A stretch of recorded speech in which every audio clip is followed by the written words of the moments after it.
Hey everyone, it's Garrett. I'm back again with some more news and updates regarding the end of Finale. This is Tuesday evening, August 27th, 2024. If you listened to the episode this morning, hang with me for just a few more minutes because there are some developments that have happened during the day that I want to share with y'all. And I know that some people take a few days to catch up with their podcast listening anyway, so if you haven't listened to that original episode yet, I'm going to say some things and then air the original podcast episode as previously broadcast. The biggest update is that in response to public pressure, Finale has announced that they will continue supporting new authorizations of Finale indefinitely. In other words, there will be no limit on how many times you can uninstall or reinstall Finale in the future should the need arise. For example, if you purchased a new computer or needed to reformat your hard drive or something like that. Personally, I hope they'll eventually just get rid of the need to authorize altogether, but for now, I'll take the win. However, and this is important, this does not change anything I said with regards to the potential for software upgrades or iOS upgrades to cause havoc. If you choose to update your operating system at any point, you are potentially opening yourself up to risk that Finale will no longer function. That being said, I should also mention that it's very common in the professional music industry to use old versions of software for as long as humanly possible. Unless there's a significant new feature, many composers and studios will still use old software until it drops dead. I myself am still using Pro Tools 11 on a regular basis, and that's more than 10 years old at this point.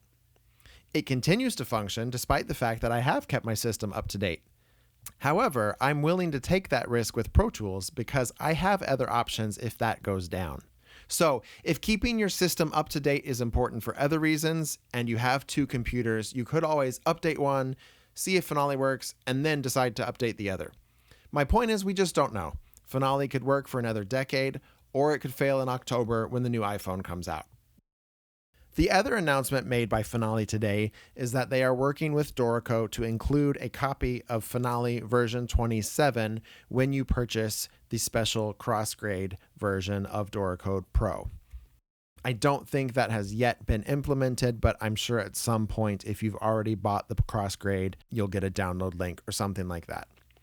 But this is significant because one of the features that was included in Finale 27 was the ability to export files to Music XML 4.0, which includes much more data than previous versions of XML. So, in plain English, for those of you working in Finale 26 or earlier, by using 27 to export those files, you will be able to retain more information. I also think it's worth adding a few more words about Music XML because I've been seeing a lot of questions about that today. Music XML is a file type similar to MIDI or MP3. It was designed to be a universal file format for notation software. The idea was to make a universal file format for notation in much the same way that MP3 is the universal file format for recorded audio.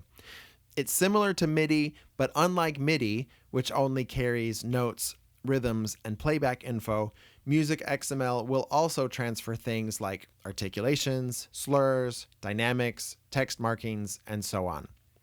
What it does not transfer, at least not entirely accurately, is the formatting and the layout of the file. Although XML 4.0 does include the ability to save linked parts, which is a big plus, and you should make sure that option is checked in your settings. In transferring files between notation programs, you are going to get the best results by creating your template in Sibelius or Dorico first. Then, once you import the Music XML file, rather than wasting time editing that file, copy the information into your template, which, if you've created it to match your old style, will allow you to preserve much of the information that gets lost in XML. As I said in the main episode, you 100% should export every Finale file you've ever made into XML and PDF at some point. However, I don't think it will be worth the time and effort to import all of those files into Dorico or Sibelius unless you have a specific project that calls for it.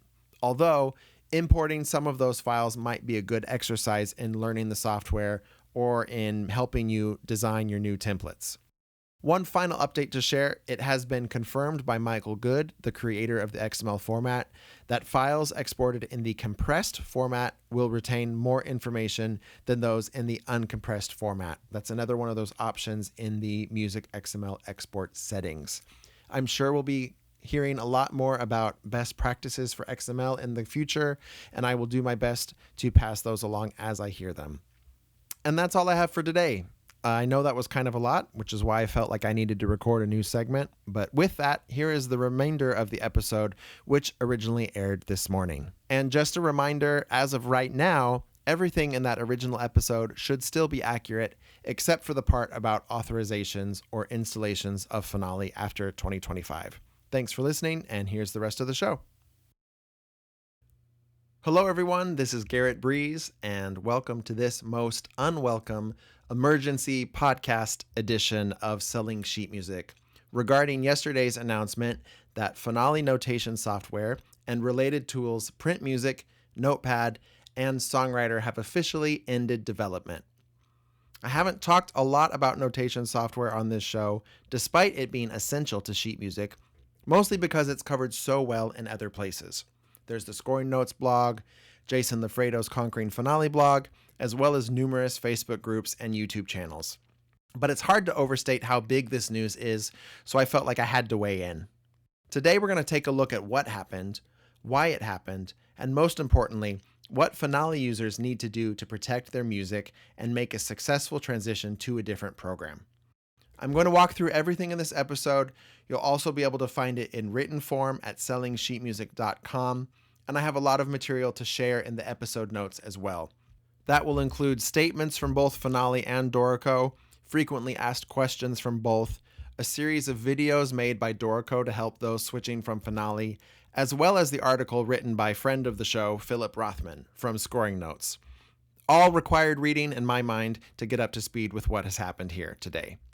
I don't want to spend too much time talking about my personal feelings because that's not why you're here. But as a Finale user of 20 years, it's definitely not welcome news that this tool I've relied on my entire career will no longer be available, even if the replacement being offered has a brighter future. I know a lot of people feel blindsided today. A lot of people feel angry today. And although I was pretty upset with the way this was rolled out, ultimately, I recognize that realistically, there was never going to be any way to discontinue an institution like this and keep everybody happy. So maybe there is some virtue in just ripping off the Band-Aid. I spent the day reaching out to contacts and sources within the industry and getting their take on things. And a common theme I kept hearing was that things might be rough in the short term, but ultimately it's going to work out better for users in the long term. So with that in mind, I'm going to share some thoughts today that will hopefully make that short-term transition less stressful. And as this develops over the weeks and months, I will do my best to share more information and resources as they become available. So here are the specifics of what was actually announced yesterday. As of August 25th, 2024, it is no longer possible to purchase a new copy of Finale. There will be no further upgrades or updates made to the software. However, it is still possible to authorize previously purchased copies of Finale onto new devices, but only until August of next year, August 2025. And technical support for current users will also continue until August 2025. In their announcement, Finale also officially endorsed Dorico, encouraging all users to migrate to the software and announcing a limited time cross-grade pricing of $149 for all Finale users wanting to make the switch to Dorico Pro, which is normally priced at $579. What this means is that if you are currently a Finale user, Finale will continue to work for as long as your computer allows it. How long that is true depends on how long you can go without updating your operating system. Apple releases their new iOS every fall, Windows periodically issues updates as well, and there's no telling how the current version of Finale will interact with future updates. It might continue to work just fine, it might be a little buggy, or it might refuse to open at all. Okay, for all the Finale users listening, let's talk about next steps. The first thing you need to do is make sure you have automatic updates turned off on your computer. Pause the episode, go do that, then come back. I'll wait. Once you've done that, you can stop panicking. But first, you need to make absolutely sure that your computer is not going to install any software updates without asking you first. I'll say it again, as long as there are no changes to your operating system, Finale should continue to work, potentially for years to come. But that's not a long-term solution because eventually you'll have to buy a new computer. The next step is to start looking into Dorico, Sibelius, and MuseScore. In my mind, those are the only realistic alternatives. And for professional composers and engravers, my personal opinion is that it really comes down to Dorico or Sibelius. But depending on what you do, especially if you're only writing for smaller ensembles and you've got your settings really dialed in, then MuseScore is a great option as well. Of the three, MuseScore has by far the most users on account of it being free, and it has some really nice features, especially with playback. Sibelius is the next most popular by user base, and like Finale, it's dominant in certain industries and certain parts of the world. If we're looking at a head-to-head comparison between Sibelius and Dorico, there are some things that Sibelius does better and vice versa. However, I also think that we are a long way from seeing everything that Dorico has cooking, so that's what I'm most excited about at this point. But before you can decide what you're switching to, you need to talk to your clients and any collaborators you have and see what their plans are and make sure you're on the same page. Whatever you decide, I would not recommend changing software in the middle of a project. So likely this means there will be a transition period of a couple of years where you're working in multiple programs. Now let's talk about future-proofing your Finale files. I looked today and I have over 20,000 Finale files on my hard drive from past projects. The majority of them probably won't be needed ever again, but in my line of work, there are all kinds of situations where I need to go back and reference an old score, make edits, or print extra copies. To make sure you don't lose access to all of the work you did in Finale, you'll need to export each Finale file as an XML file. Stay with me, it's about to get really technical, but it's not as hard as it sounds, I promise. This is the best method of transferring data from one notation program to another. It will preserve the notation itself and a lot of the markings, but you will also lose a fair amount of formatting and other visual elements. So to be safe, you'll also want to print or export a PDF of each of your Finale files. That way you can check and make sure things import the way that they were meant to originally, and if you need to make changes, you can do that. If you've done a lot of work formatting files for effective playback, you might also want to consider exporting the MIDI files as well for each of your Finale files, but those are somewhat less important because ultimately they're going to have less information than the XML file. But if you think there's a chance that you might need to throw it into a DAW at some point, go ahead and do that too. The easiest way to do all of this is through the Finale Script plugin. That's in the plugins menu of Finale. It lets you batch export files to XML, to graphic, to MIDI. It lets you batch print. What batch means is that it takes whatever folder you assign it to and it performs the same action on every file in that folder. So what you can do is you can take every single one of your Finale files, put them into the same folder, and then batch export everything to XML, MIDI, and PDF. Boom, you're done. Now, if you're like me and you have thousands of Finale files in different locations all over your computer, you can use the search function in the Finder window on Mac or the File Explorer on PC and search by file type. So what I did was I selected the D drive, which is where I keep all of my project files. I typed *.mus into the search bar and it pulled up every Finale file on my drive. It went through all of the subfolders and different, nooks and crannies, and it found all of the files. Then I hit Control A and I copied it into a new folder on my desktop. This part was shockingly painless.